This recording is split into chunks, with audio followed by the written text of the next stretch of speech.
اسلام میں دو تہوار ہیں اور دونوں تہوار جو ہے وہ 1400 سال سے ہیں اور یہ جب تک دنیا رہے گی اس وقت تک یہ تہوار منائے جاتے رہیں گے۔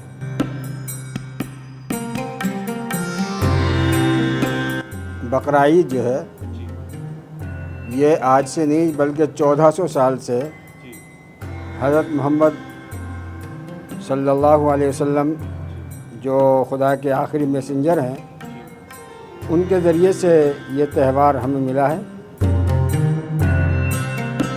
چنانچہ انہوں نے خواب میں سپنے میں دیکھا کہ خدا مجھ سے کہہ رہا ہے کہ قربانی کرو۔ تیسری رات میں خواب دیکھا کہ جو تمہیں سب سے زیادہ محبوب چیز ہے اس کی قربانی کرو۔ تو انہوں نے کہا کہ مجھے سب سے زیادہ پیارا جو ہے میرا بیٹا اسماعیل ہے۔ جب انہوں نے اپنے بیٹے کے سامنے بات رکھی کہ اے میرے بیٹے، میں نے خواب میں دیکھا کہ میں اللہ کے نام پر تیری قربانی کر رہا ہوں اور اللہ تیری قربانی چاہتا ہے، تو حضرت اسماعیل نے برجستہ یوں کہا، یا بلی دینے کے لیے تیار ہوں، مجھے بلی پہ چڑھا دو، مجھے قربان کر دو، میں اس کے لیے فوراً تیار ہوں۔ اور قربانی کا جانور جب قربان ہوتا ہے تو اللہ کے ہاں فوراً قبول ہو جاتا ہے، اور قربانی کے جانور کے جسم پر جتنے بال ہوتے ہیں ہر بال کے بدلے میں ایک نیکی قربانی کرنے والوں کو ملتی ہے۔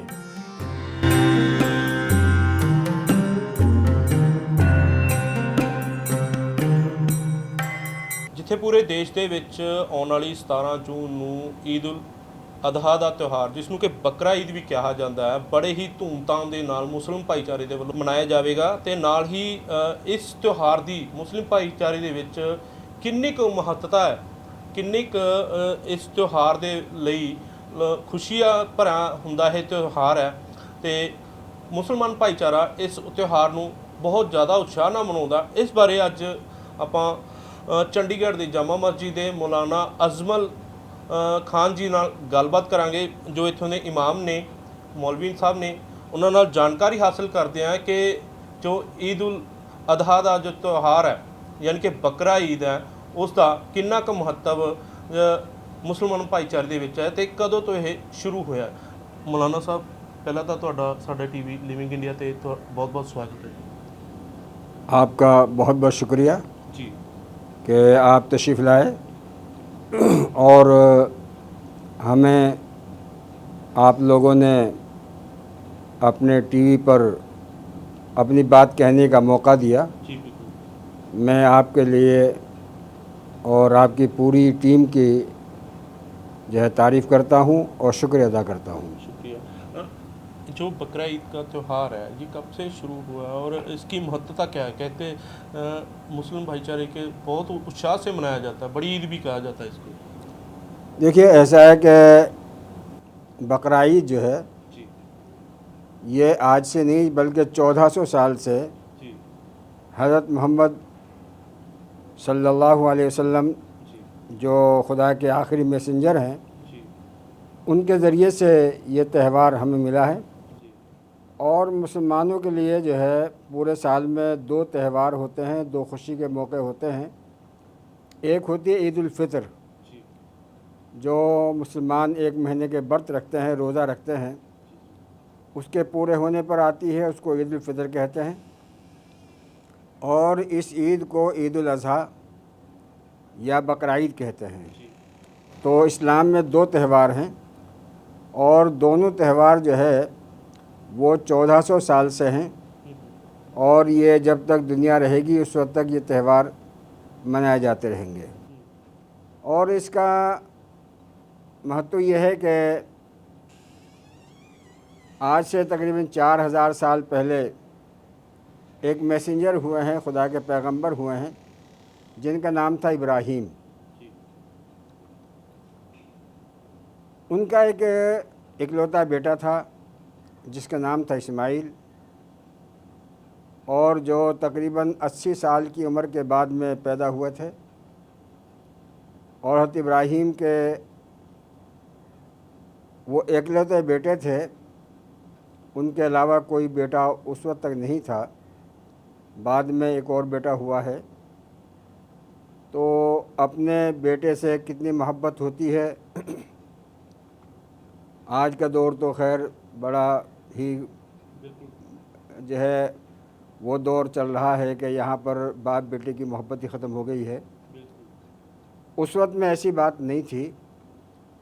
تو خدا کا حکم ہوا کہ اے ابراہیم، چونکہ ان کو خلیل اللہ کہا جاتا تھا، اور خلیل کہتے ہیں دوست کو. خلیل اللہ کا مطلب اللہ کا دوست.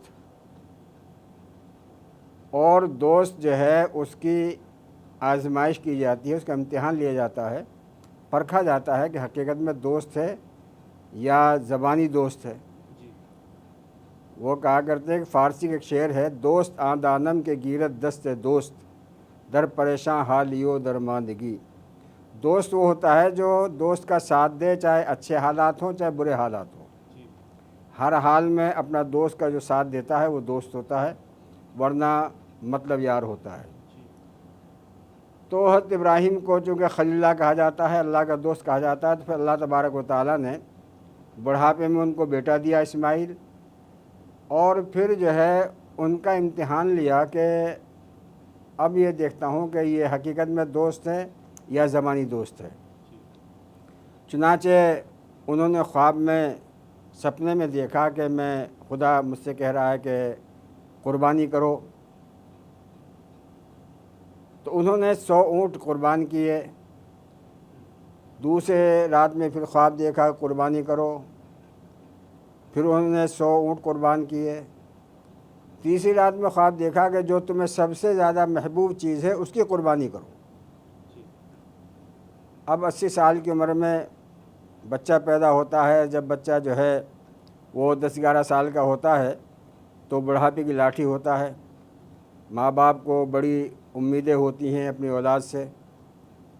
تو انہوں نے کہا کہ مجھے سب سے زیادہ پیارا جو ہے میرا بیٹا اسماعیل ہے. تو انہوں نے ایک جو میسنجر ہوتے ہیں، ان کا جو سپنا ہوتا ہے، خواب ہوتا ہے، وہ حقیقت میں خدا کی طرف سے حکم ہوتا ہے. ہمارے جیسے سپنے نہیں. جو ہم جو پتہ نہیں کیا سپنے دیکھتے ہیں، تو نبی کا خواب جو ہے وہ خدا کا حکم ہوتا ہے.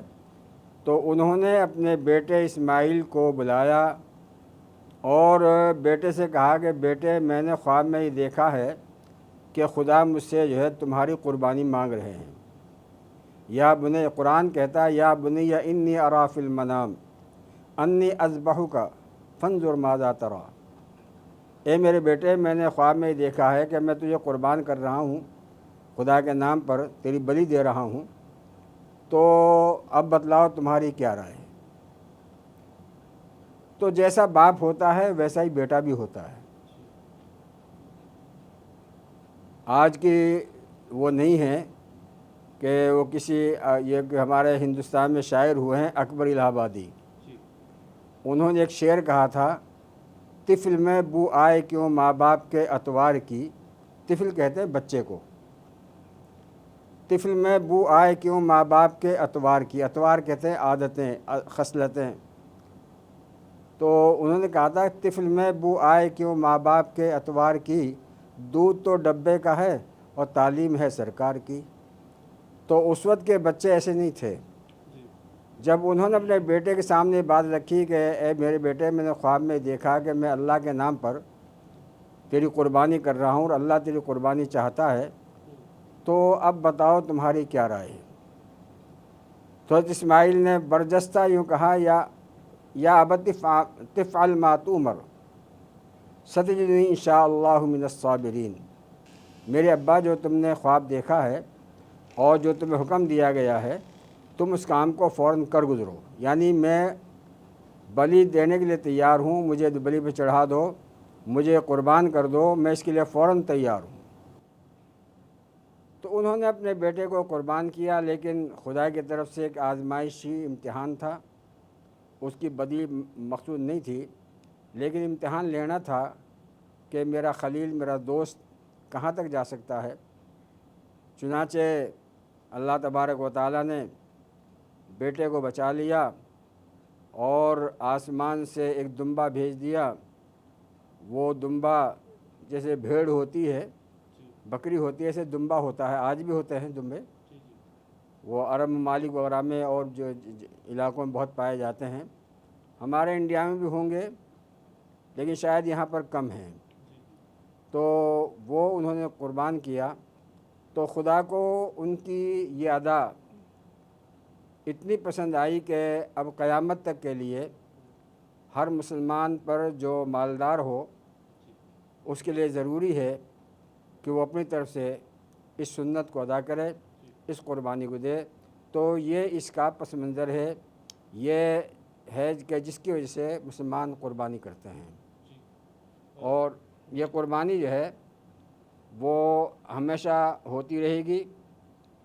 اس موقع پر میں اپنے تمام سننے والوں سے، خاص طور سے اپنے مسلمانوں سے یہ ریکویسٹ کروں گا، یہ اپیل کروں گا کہ قربانی تو کریں لیکن احتیاط سے کریں، کسی پڑوسی کو تکلیف نہ ہو، اس کے جو گند ہوتی ہے اس کو ایسے ہی نہ پھینکیں، بلکہ جو میونسپل کارپوریشن وغیرہ کی جو گاڑی آتی ہیں ان میں ڈالیں، یا جو ہے گڑھا کھود کر وہاں اس کو دفن کر دیں تاکہ اس کی بدبو نہ پھیلے اور جو ہے گندگی نہ پھیلے۔ گندگی سے جو ہے وہ بیماریاں پھیلتی ہیں، اور اسلام جو ہے صفائی کو پسند کرتا ہے۔ صفائی جو ہے، ستھرائی جو ہے اور پاکی جو ہے ایمان کا جز ہے۔ الطہور شطر الایمان، یعنی صفائی پاکی جو ہے ایمان کا حصہ ہے۔ اس لیے میں اپنے تمام بھائیوں سے کہوں گا کہ اس موقع پر قربانی کریں، اور قربانی کا جانور جب قربان ہوتا ہے تو اللہ کے ہاں فوراً قبول ہو جاتا ہے، اور قربانی کے جانور کے جسم پر جتنے بال ہوتے ہیں ہر بال کے بدلے میں ایک نیکی قربانی کرنے والوں کو ملتی ہے۔ اس لیے قربانی ہر مسلمان کو جو صاحب استطاعت ہے، جو مالدار ہے، اس کو کرنی ہے، لیکن احتیاط برت کر کرنی ہے۔ کوئی ایسے جانور جو ہمارے ملک کے اندر پابند ہے، جس پہ پابندی ہے، گائے وغیرہ، ہمارے ملک کے لوگ جو ہے اس کی پوجا کرتے ہیں، تو مسلمانوں کو ان تمام چیزوں سے بچنا چاہیے، اور جو ہے وہ بکرا وغیرہ قربان کریں، اس کا خاص طور سے خیال رکھیں۔ جامع مسجد میں آپ نے بہت بڑھیا آپ نے ہم کو بتایا کہ کس طرح سے حضرت محمد صاحب کے دوران جو ابراہیم جی کو خواب آیا تھا، اس میں اپنے بیٹے کو خدا کے نام پر ان کو امتحان لے رہے تھے خدا۔ سو مسجد میں کس طرح کی تیاریاں ہیں پرسوں کی جو بقرہ عید کو لے کر، نماز کا کیا ٹائم رہے گا، اور آنے والے جو بھائی لوگ ہیں، جو مسلمان بھائی لوگ ہیں، یہاں پہ مسجد پر کیسے سب کتنے سمے رہے گا؟ دیکھیے، چندی گڑھ میں بہت سی جگہوں پر عید کی نماز ہوگی۔ میں خاص جگہوں کے ٹائم ٹیبل بتلا دیتا ہوں۔ ہمارے یہاں 20 سیکٹر میں جو نماز ہوگی وہ 8:15 بجے ہوگی، اور منی معاذرہ عیدگاہ میں جو نماز ہوگی وہ 8:30 بجے ہوگی صبح، اور سیکٹر 26 نورانی مسجد میں جو نماز ہوگی وہ 7:30 بجے ہوگی۔ ملک کالونی دھناس، وہاں پر جو قربانی ہوگی، وہاں پر جو نماز ہوگی وہ 7 بجے ہوگی۔ اسی طرح 29 سیکٹر میں 7:45 بجے نماز ہوگی، 31 سیکٹر کی مسجد میں 6 بجے ہوگی، اور 25 سیکٹر قبرستان میں جو نماز ہوگی وہ بھی 6 بجے ہوگی، اور مختلف جگہوں پر جو ہے نماز ہوگی۔ نماز کے بعد قربانی ہوتی ہے، اور نماز کے بعد جو ہے ہم اپنے ملک کے لیے اور سب کے لیے خدا سے، ایشور سے پرارتھنا کرتے ہیں، دعا مانگتے ہیں، ہمارے ملک کے اندر امن امان رہے، ہم سب ہندو، مسلم، سکھ، عیسائی آپس میں مل جل کر اپنے تہواروں کو منائیں۔ یہ ہمارے ہندوستان جو ہے پوری دنیا کے اندر ایسا دیش ہے جہاں پر انیک مذہب ہیں۔ یہاں پر ہندو، مسلم، سکھ، عیسائی، بدھسٹ، پارسی اور نہ معلوم کتنے مذاہب کے لوگ ماننے والے ہیں، تو ہم سب آپس میں پیار محبت سے رہتے ہیں، اور ہم سب کو آپس میں محبت پیار سے رہنا چاہیے، اور اپنے ملک کے قانون کی ہمیں پاسداری کرنی چاہیے، وہ فالو کرنا چاہیے، اور ہم کو ایسا کام لگا۔ دوسری بات میں ایک اور کہوں گا کہ سڑکوں پر نماز نہ پڑھیں۔ اگر جگہ کم پڑ جاتی ہے کسی جگہ پر تو وہاں پر دوبارہ نماز پڑھ لیں، لیکن جو ہے سڑکوں پر نماز نہ پڑھیں۔ اس سے جو ہے چلنے والوں کو تکلیف ہوتی ہے، راستے سے رک جاتے ہیں، اور یہ جو ہے ہمارے جو انتظامیہ ہیں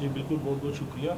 ਸੋ ਇਹ ਸਨ ਮੌਲਾਨਾ ਅਜ਼ਮਲ ਖਾਨ, ਜਿਨ੍ਹਾਂ ਨੇ ਦੱਸਿਆ ਕਿ ਇੱਕ ਖੁਦਾ ਦੇ ਪੈਗੰਬਰ ਨੇ ਕਿਸ ਤਰ੍ਹਾਂ ਕਿ ਉਹਨਾਂ ਨੂੰ 80 ਸਾਲ ਬੇਟੇ ਦਾ ਉਹਨਾਂ ਦੇ ਘਰ ਜਨਮ ਹੁੰਦਾ ਹੈ ਅਤੇ ਖੁਦਾ ਦੇ ਵੱਲੋਂ ਖੁਆਬ ਦੇ ਵਿੱਚ ਉਹਨਾਂ ਦੇ ਉੱਤੋਂ ਇੱਕ ਕਹਿ ਸਕਦੇ ਪ੍ਰੀਖਿਆ ਜਾਂ ਇਮਤਿਹਾਨ ਲਿਆ ਜਾਂਦਾ ਹੈ ਕਿ ਉਹਨਾਂ ਦੇ ਵੱਲੋਂ ਉਹਨਾਂ ਦੇ ਬੇਟੇ ਦੀ ਜੋ ਮਹਿਬੂਬ ਚੀਜ਼ ਆ, ਉਹਨਾਂ ਦੀ ਸਭ ਤੋਂ ਪਿਆਰੀ ਚੀਜ਼ ਦੀ ਕੁਰਬਾਨੀ ਮੰਗੀ ਜਾਂਦੀ ਹੈ। ਲੇਕਿਨ ਖੁਦਾ ਦੇ ਵੱਲੋਂ ਉਸ ਜੋ ਪੈਗੰਬਰ ਸੀ ਇਬਰਾਹੀਮ ਜੀ, ਉਹਨਾਂ ਦੇ ਉਸ ਕੁਰਬਾਨੀ ਨੂੰ ਕਬੂਲ ਵੀ ਕੀਤਾ ਜਾਂਦਾ ਅਤੇ ਉਸ ਤੋਂ ਹੀ ਕਰੀਬ 1400 ਸਾਲਾਂ ਤੋਂ ਇਹ ਜੋ ਬਕਰਾ ਈਦ ਦਾ ਤਿਉਹਾਰ ਆ ਉਹ ਚੱਲਦਾ ਆ ਰਿਹਾ। ਕੈਮਰਾ ਪਰਸਨ ਸੁਰਿੰਦਰ ਸਿੰਘ ਦੇ ਨਾਲ Ashfaq Dhuddi, living India news, Chandigarh.